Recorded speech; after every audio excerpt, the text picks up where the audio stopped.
কাঁঠালের বিচি যদি রান্না করতে নিলে কালো নোংরা লাগে তাহলে কি আর রান্না করতে ইচ্ছা করে? তাই বন্ধুরা আজকে দেখাবো কিভাবে 1 মিনিটে কাঁঠালের বিচি পরিষ্কার করা যায় আর পরিষ্কার করে কিভাবে অসাধারণ স্বাদে কচুরলতি রান্না করেছি, যেটা একবার মুখে দিলে আর থামাতে পারবেন না, এতটা সুস্বাদু। তাই বন্ধুরা সম্পূর্ণ ভিডিও দেখতে থাকো।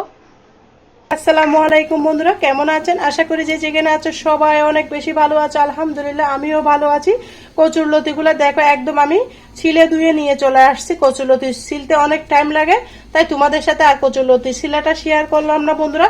আমি অফিস কিনে কিন্তু সমস্ত কচুরলতিগুলো এখানে আমি হাফ কেজিতে কচুরলতি ছিলে নিয়েছি। কচুরলতিগুলো রান্না করব আমি কাঁঠালের বীজ দিয়ে। কাঁঠালের বিচিগুলোকে সুন্দর মতে ছিলে উষ্ণ গরম পানিতে আমি ভিজিয়ে রেখেছি। এইভাবে হাত দিয়ে কষলিয়ে নিলে কিন্তু কাঁঠাল বিচিগুলো খাওয়ার মতো পরিষ্কার হয়ে যাবে। দেখতে পারতো সেখানে কোনো রকম বেকিং পাউডার বা লেবু কিচ্ছু ব্যবহার করিনি, শুধুমাত্র আমি উষ্ণ গরম পানিতে ভিজিয়ে রেখেছি 30 থেকে 40 মিনিট মতো। এভাবে হাত দিয়ে কষলিয়ে নিলে কচুরলতিগুলো খুব সুন্দর পরিষ্কার হয়ে যাবে বন্ধুরা। খুব সহজ ওয়েতে দেখাবো। আর প্লিজ প্লিজ বন্ধুরা আমার চ্যানেলে যদি নতুন বন্ধু হয়ে থাকো আমার চ্যানেলটাকে সাবস্ক্রাইব করে দেওয়ার অনুরোধ রইল। পাশে থেকে বেল বাটনটি অন করে দাও যেন আমি ভিডিও দেওয়ার সাথে সাথে নোটিফিকেশনটা সবার আগে তোমাদের মাঝে পৌঁছে যায়। দেখতে পারতেছো বন্ধুরা কোনো রকম বেকিং পাউডার ছাড়া কিন্তু এই কাঁঠাল বিচিগুলো পরিষ্কার হয়ে যাচ্ছে। এগুলোকে আমি সুন্দর মতো ক্লিন করে নিয়ে আসতেছি, দেখতেই থাকো। দেখো বন্ধুরা একদম ধবধবে সাদা হয়ে গিয়েছে, কোনো বেকিং পাউডার লেবু ছাড়া। মাত্র 30 মিনিট ভিজিয়ে রেখেছি, কতটা ক্লিন হয়েছে দেখতে পারতেছো। এগুলো অল্প বাদামি কালার আছে, খাইলে কোনো সমস্যা হবে না, তাই আমি এইভাবে রান্না করব। তোমরা সম্পূর্ণ ভিডিও দেখতে থাকো। কাঁঠালের বিচি দিয়ে আমি কিভাবে এই লতিটা রান্না করব দেখতে থাকো। দেখো বন্ধুরা এখানে আমি আগে থেকে একটা প্যান বসিয়ে দিয়েছি, দিয়ে দিচ্ছি পরিমাণ মতো রান্নার রেগুলার তেল। লতির মধ্যে তোমরা হয়তো জানো না, একটু তেলটা বাড়িয়ে দিলে লতিটা খেতে ভীষণ মজা লাগে। এটা কিন্তু আমি একজন থেকে একটা আন্টি থেকে শুনেছিলাম, কিন্তু এরপর থেকে যখন আমি লতি রান্নার সময় তেলটা একটু বাড়িয়ে দিই, খেতে দুর্দান্ত লাগে। আমি সবসময় লতি রান্নার ক্ষেত্রে তেলটা একটু বাড়িয়ে দিই। দিয়ে দিব এখানে আমি রসুন আর পেঁয়াজ একসাথে কেটে রেখেছি।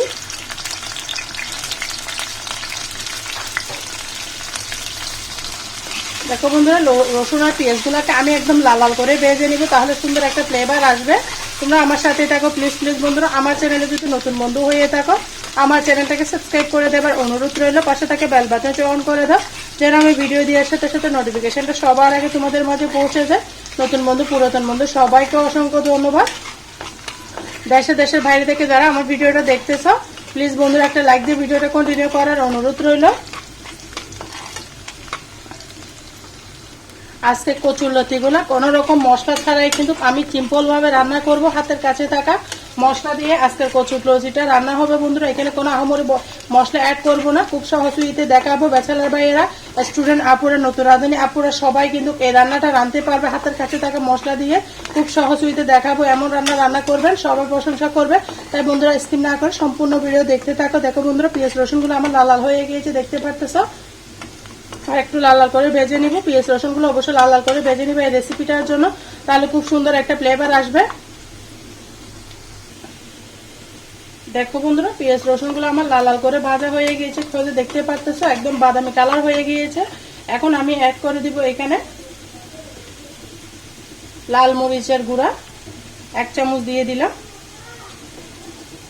তারপর দিয়ে দিয়েছি 1 চামচ গুঁড়া হলুদের গুঁড়া দিয়ে সুন্দর মতো নাড়াচাড়া করবো বন্ধুরা। রান্নার শেষে আমি একটা মশলা দিব, শেষ পর্যন্ত তোমরা দেখতে থাকো। আশা করি তোমাদের অনেক বেশি ভালো লাগবে। লতিটা কিভাবে স্বাদ হবে সেটাই তোমাদেরকে দেখিয়ে দিব। তারপর দিয়ে দিব মশলাটা কষানোর জন্য এখানে গরম পানি। আমি অপর চুলার মধ্যে গরম পানিটা রেখেছি। গরম পানি দিলে রান্নার মধ্যে সময়টা কম লাগে আর রান্নার টেস্টও দ্বিগুণ হয় বন্ধুরা। দেখো বন্ধুরা দিয়ে দিচ্ছি এখানে আমি স্বাদ মতো লবণ। লবণটা তোমাদের পছন্দ মতো দিবা, যার যা টেস্ট মতো লবণটা দিলে বেশি ভালো হয়। আমি পরিমাণটা বললাম না বন্ধুরা। দেখো আমার মশলাটা কষানো হয়ে গিয়েছে, এই পর্যায়ে আমি অ্যাড করে দিব, একদম তেলটা ছেড়ে দিয়েছে। মশলাটা ভালো মতো কষিয়ে দিব, তোমাদের রেসিপিটাও দারুণ হবে। দিয়ে দিব এখানে আমি ধুয়ে রাখা কাঁঠালের বিচিগুলা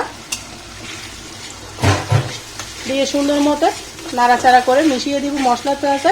লতিটা আগে দিবেন না, লতিটা আগে দিলে কাঁঠালের বিচি কিন্তু একটা শক্ত, সিদ্ধ হতে সময় লাগে, তাই লতিটা দিলে একসাথে গলে যাবে বন্ধুরা। দেখতে থাকো। এখানে আমি দিয়ে দিব এখানে পানি, কাঁঠাল বিচিগুলো সিদ্ধ হওয়ার জন্য দিয়ে দিচ্ছি পরিমাণ মতো পানি। কাঁঠালের বিচিগুলোকে ভালো মতো সিদ্ধ করে নিবে। আর বন্ধুরা তোমরা এভাবে কাঁঠালের বিচি দিয়ে কখনো কি কচুরলতি রান্না খেয়েছি কিনা অবশ্যই ছোট্ট একটা কমেন্টসে বলবা আমাকে। এ পর্যায়ে আমি ঢাকনা দিয়ে রেখে দিব।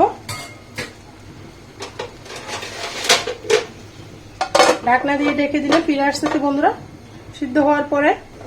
দেখো বন্ধুরা প্রায় 5 মিনিট পরে আমি ফিরে এলাম। চুলার আগুনটা কিন্তু মিডিয়াম করে রেখেছি। কাঁঠালের বিচিটা প্রায় 80% সিদ্ধ হয়েছে, আমার আরো সিদ্ধ হওয়া লাগবে, অপেক্ষা করতে হবে। দেখো বন্ধুরা তোমাদেরকে দেখিয়ে দিচ্ছি। আমি আবারও ঢাকনা দিয়ে ঢেকে দিলাম, ফিরে আসতেছে আরো 5 মিনিট পর। দেখো বন্ধুরা আবারও ফিরে এলাম। এখানে আমি অ্যাড করে দেব কিছু কাঁচামরিচ। এখান থেকে মাঝখান থেকে ফালি করে কাঁচামরিচগুলো দিয়ে দিব। কাঁচামরিচটা দিলে রান্নার রেসিপির কালারটা সুন্দর আসবে।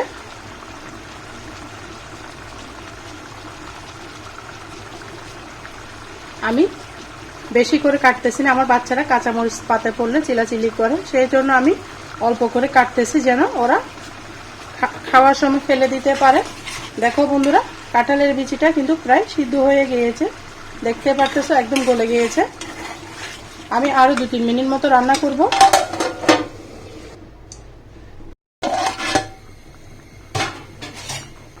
দেখো বন্ধুরা কাঁঠাল বিচিগুলোতে আমি পানি দিয়ে দিয়েছি সামান্য পরিমাণের, একদম গলে গিয়েছে দেখতে পারতেছো। অফ ক্যামেরায় কিন্তু আমি পানিটা দিয়ে দিয়েছি, ক্যামেরাটা অন করতে মনে ছিল না বন্ধুরা।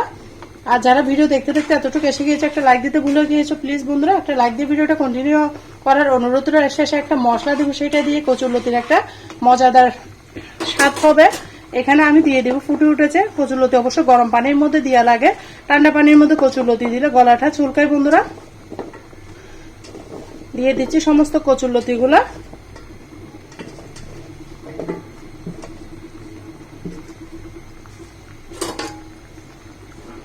দিয়ে আমি নাড়াচাড়া করে দিব।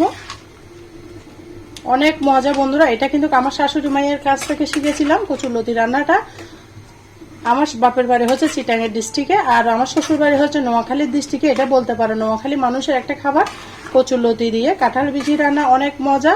আমার বিয়ে হয়েছে পর্যন্ত অনেকবার রান্না করেছি, সেই এখন যখন ইউটিউব প্ল্যাটফর্মে কাজ করতেছি তোমাদের সাথে আজকে ভিডিওটা শেয়ার করে দিলাম। কেমন লাগতেছে আমার কাঁঠালের বিচিগুলো কচুরলতি দিয়ে রান্না অবশ্যই ছোট্ট একটা কমেন্টসে বলে যাবে। কচুরলতিগুলো আমি এখানে আর কোনো রকম পানি ব্যবহার করব না, এভাবে রান্না করব। কচুরলতিগুলো ফুটে আসা পর্যন্ত অপেক্ষা করতে হবে। দেখতেই থাকো, আশা করি অনেক বেশি ভালো লাগতেছে। দেখো বন্ধুরা কচুরলতিগুলো কিন্তু ফুটে উঠে গিয়েছে। এই পর্যায়ে আমি নাড়াচাড়া করে দিব। এখানে আমি কোনো রকম পানি ব্যবহার করব না, এখানে একটা মশলা দিব, সেটা করে নিব। আমি এটাকে অপর চুলায় দিয়ে দিব বন্ধুরা, আমার সাথে থাকো, দেখতেই থাকো। দেখো বন্ধুরা এখানে আমি একটা প্যান বসিয়ে দিয়ে দিচ্ছি 1 চামচ মতো জিরা। চালা জিরাটা কিন্তু আমি দিব শাকের লতির মধ্যে। এই টালা জিরাটা দিলে কিন্তু রান্নার স্বাদটা দ্বিগুণ বেড়ে যাবে, একদম আঙ্গুল চাতে পুটে খাবে, রুটি পরোটা ভাতের সাথে জমে যাবে, এতটা মজা হয় বন্ধুরা। এই টালা জিরাটা অবশ্যই দেওয়ার চেষ্টা করবা হাতের কাছে থাকলে, তাহলে কিন্তু আমার মতো মজাদার একটা রেসিপি বানিয়ে নিতে পারবা।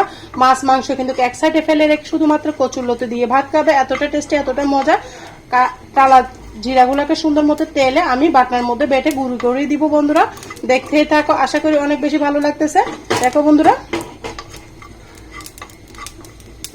এই পর্যায়ে আমি এটাকে নামিয়ে নিব।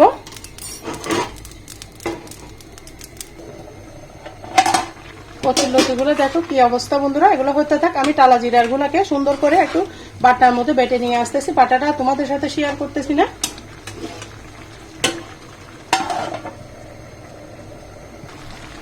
দেখো বন্ধুরা লতিটাকে আমি সুন্দর মতো নাড়াচাড়া করে দিচ্ছি। আমার লতিটা কিন্তু প্রায় 80% মতো সিদ্ধ হয়েছে, দেখতে পারতেছো। টালা জিরার গুলো আমি সুন্দর মতো টেলে নিয়ে এসেছি। এই পর্যায়ে দিয়ে দিব, এখানে আমি কোনো ধনেপাতা ব্যবহার করব না, শুধুমাত্র টালা জিরার গুঁড়া দিয়ে কিন্তু এই রেসিপিটা বানাবো, তাহলে একটা সুঘ্রাণ আসবে। ধনেপাতা দিলে সুঘ্রাণটা চলে যাবে, তাই আমি ধনেপাতাটা আর ব্যবহার করলাম না। তোমরা চাইলে দিতে পারো, তবে আমি দিলাম না। আমি আবারও ঢাকনা দিয়ে ঢেকে দিব টালা জিরার গুঁড়া দিয়ে, প্রায় 2-3 মিনিট মতো রান্না করবো। এখানে আমি আরেকটা উপকরণ দিব, শেষ পর্যায়ে তোমরা দেখতেই থাকো। দেখো বন্ধুরা আমি আবারও দেখবো, নাড়াচাড়া করে দিব। কতটা সুন্দর লাগতেছে দেখতে পারতেছো কালারটা। এগুলো কিন্তু পানিটা টেনে নেবে, একদম মাখো মাখো হয়ে যাবে। এই পর্যায়ে আমি অ্যাড করে দিব 1 ফালি লেবু। লেবুটা অবশ্যই দিবেন, লেবুটা দিলে লতির টেস্টটা কিন্তু আরো দ্বিগুণ বেড়ে যাবে। আমরা ভোজন রসিক যতটা ভালো মতো রান্না করে যাই তত বেশি মজা লাগে। লতিটা দিয়ে আবারও নাড়াচাড়া করে দিচ্ছি। আমার লতিটা এরই মাঝে সিদ্ধ হয়ে গেছে, দেখতে পারতেছ। আমি পরিবেশন করে দেখিয়ে দিব কেমন হয়েছে। লতিটা দিয়ে আর রান্না করার কোনো দরকার নেই। দেখো বন্ধুরা, আমি পরিবেশন করে দেখিয়ে দিব আমার লতি রান্নাটা কেমন হয়েছে কাঁঠালের বীজ দিয়ে।